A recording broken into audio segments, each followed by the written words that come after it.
Bienvenue pour le premier top 10 de la chaîne. Vous pensez peut-être que le Kama n'est présent que dans Boruto? À vrai dire, il existe depuis bien plus longtemps. Aujourd'hui, on va voir tous les Kamas de Naruto à Boruto en passant par Shippuden. Passons au top 10 des Kamas les plus puissants.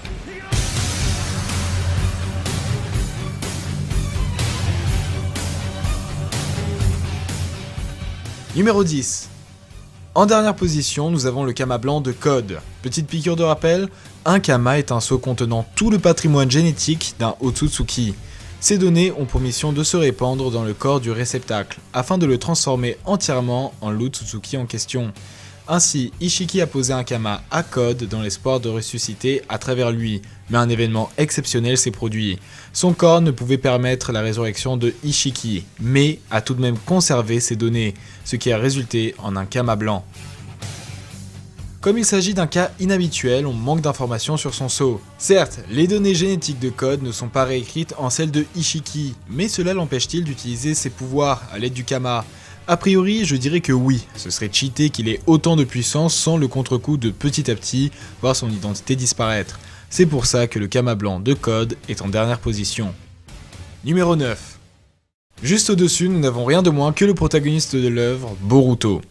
Il a reçu cette maudite marque en tuant Otsutsuki Momoshiki. La manière dont Momo lui a gravé le Kama n'est toujours pas très claire. Est-ce qu'il lui a posé juste avant de mourir? Sauf qu'on a vu qu'ils étaient séparés par un Rasengan géant. Donc est-ce qu'il aurait envoyé ou diffusé à travers le chakra de ce Rasengan? À moins qu'il n'ait rien eu besoin de faire. Alors que sa conscience discutait avec Boruto, il lui a confié que quiconque tue un Otsutsuki ne peut rester un être ordinaire. Peut-être que le Kama se grave automatiquement sur la personne à l'origine de la mort d'un Otsutsuki. En tout cas, à l'heure actuelle, Boruto est à 80% de sa transformation en Momoshiki. Ceci lui permet d'avoir accès à certaines de ses capacités, comme la téléportation ou encore la possibilité de poser son propre Kama. Cependant, il perd régulièrement le contrôle face à son hôte et ne maîtrise pas encore totalement son sceau, à l'inverse du prochain sur la liste. Numéro 8. Kawaki a reçu son Kama dans les exactes mêmes conditions que Code. Alors qu'il était enfermé dans une poche remplie d'un liquide inconnu, Ishiki lui a transmis son Kama au travers de Jigen. A l'inverse de Code, Kawaki est un réceptacle totalement opérationnel. Il a passé des années à apprendre à dompter et maîtriser ses pouvoirs. D'ailleurs, un phénomène appelé résonance a permis d'accélérer le dégel de sa marque. La résonance consiste à avoir une fréquence qui se superpose à une autre fréquence identique, ce qui double leur amplitude.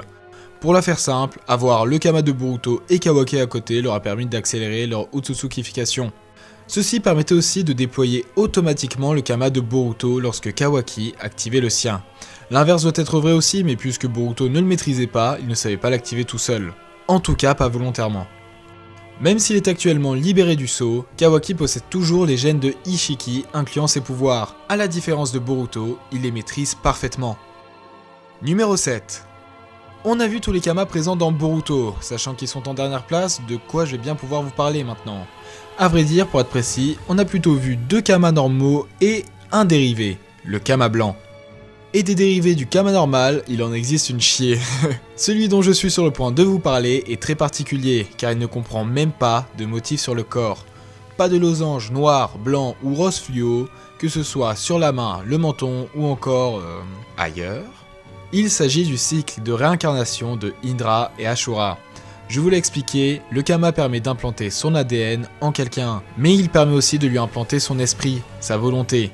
Si le cycle de réincarnation n'influe pas sur le corps, il est néanmoins hyper impactant au niveau de l'esprit. Le désir de vengeance et la haine de Indra s'est réincarné de génération en génération. Cependant, à l'image du Kama classique, un phénomène de résonance semble opérer. Quand la volonté de Indra se manifeste, celle de Ashura apparaît en réponse, comme quand Kawaki déployait son Kama, celui de Boruto se répandait en même temps. Ainsi, le cycle de réincarnation est aussi un dérivé du Kama. Il est en 7ème place car le fait qu'il ait duré 1000 ans le rend assez persistant, mais c'est du pipi de chat comparé à ce qui va suivre. Numéro 6. Si Naruto et Sasuke avaient déjà un dérivé du Kama en étant les réincarnations de Indra et Ashura, ils se sont dit qu'en avoir qu'un seul était surfait. Et boum, un deuxième dérivé du Kama avec le sceau du soleil et de la lune. Cette fois-ci l'opposé du cycle de réincarnation, car ces sceaux n'ont aucune influence sur la volonté. Ils permettent simplement d'acquérir de nouveaux pouvoirs, ceux de l'ermite Rikudo. Hagoromo qui transmet ses capacités à l'aide d'un motif dans une paume de main, Dur de contredire le fait qu'il s'agisse de Kama. S'ils n'ont pas pu garder le Shibaku Tensei de la mort qui tue, qui tue Kaguya du coup, ils ont tout de même conservé à vie, d'une part le Rinnegan pour Sasuke, de l'autre le mode Rikudo Sennin pour Naruto. Numéro 5. En revanche, si Naruto et Sasuke ont pu hériter d'une partie des pouvoirs de Hagoromo, Jigen lui avait accès à la totalité des capacités de Ishiki. Et à l'inverse de Boruto et même Kawaki, le dégel de son Kama était à 100%. Il ne manquait plus qu'à Ishiki de mourir pour ressusciter à travers lui. Vous allez me dire du coup, Naruto et Sasuke combinés, ça équivaut à un Jigen? Pas du tout. Ils se sont fait exploser. Le Kama de Jigen est l'un des plus puissants dans cet univers et mérite amplement sa 5ème place. Numéro 4. Qu'est-ce qu'il pourrait y avoir de plus fort que l'humain avec le Kama le plus puissant? Un Otsutsuki avec un Kama. Dans une tentative désespérée pour vaincre les 5 Kage, Momoshiki dévore son père adoptif Kinshiki sous la forme d'un fruit. Ce fruit contient toutes les données de Kinshiki, c'est la définition même d'un Kama, et une fois dévoré, Momo est recouvert de marques identiques à celles du sceau complet de Jigen. D'ailleurs, si l'origine et le fonctionnement des Otsutsuki vous intéressent, je vous redirige vers ma vidéo qui y est dédiée. Je suis sûr qu'elle vous plaira, ou tout du moins qu'elle vous surprendra. Dans cette vidéo, j'explique en quoi cette forme est la fusion entre Momoshiki et Kinshiki. Autant dire que niveau puissance, on est sur du lourd. Numéro 3. Sauf qu'il existe encore plus lourd. On entre dans le podium, dans le top 3 des Kama les plus puissants. Jusqu'à présent, on a vu des sauts tous plus uniques les uns que les autres. Mais celui-ci, je pense que vous ne vous y attendez vraiment pas. Le 3ème Kama de ce top n'est autre que Zetsu Noir. Il est décrit comme la volonté de Otsutsuki Kaguya. Il possède une apparence intégralement noire et une fois en contact avec Jubidara, il permet la résurrection de sa mère.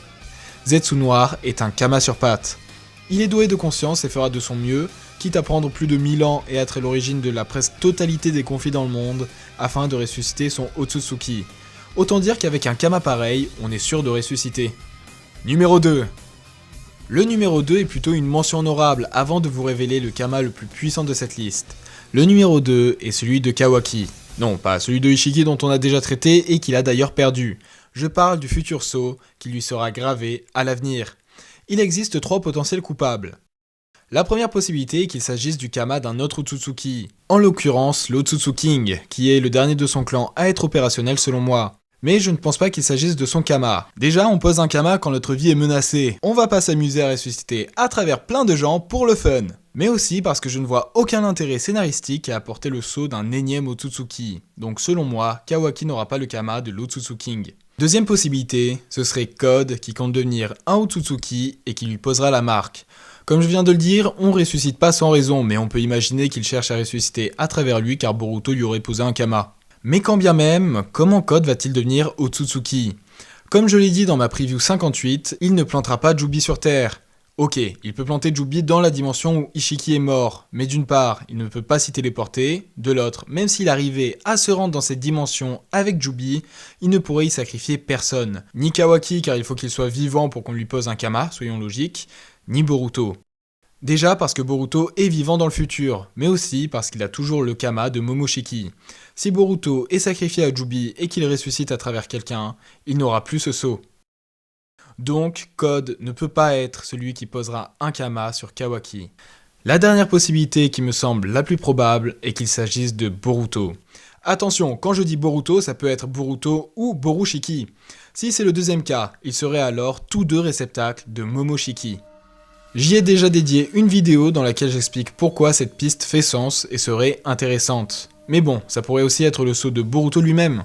Le futur Kama de Kawaki sera donc soit celui de Boruto, soit celui de Momoshiki. Numéro 1. Passons au numéro 1 de ce podium, au Kama le plus puissant de l'univers Naruto Boruto. Il s'agit de nul autre que celui de Sakura. Le sceau de création et de renouveau sur le front de Sakura possède une origine Otsutsuki. J'ai aussi consacré toute une vidéo sur le sujet que je vous invite vraiment à aller voir. Je prends le temps d'expliquer en détail le fonctionnement de sa marque. Son sceau consiste donc à stocker son chakra dans un point du corps. Sauf que ça nous l'a été confirmé, le chakra d'un individu contient aussi ses données. En l'occurrence, le chakra que Sakura stocke dans son front contient l'état dans lequel elle se trouvait au moment où elle le stockait. Lorsqu'elle est blessée et libère son sceau, Son corps se reconstitue en se basant sur les données d'elle en bonne santé. Elle ressuscite d'une certaine manière à travers elle-même. Si le Kama permet de ressusciter à travers quelqu'un si on venait à mourir, le sceau de Sakura, lui, permet directement de ne pas mourir. C'est pour cette raison que Sakura possède le Kama le plus puissant de l'univers. Alors comme d'habitude, j'espère que la vidéo vous aura plu, dites-moi si vous voulez plus de top, n'hésitez pas à rejoindre le Discord et le Instagram de la chaîne. Encore merci pour tous vos abonnements, vos likes et vos commentaires, ça me fait super plaisir. Et n'oubliez pas, observez, déduisez, partagez. Je vous dis à bientôt pour un prochain top.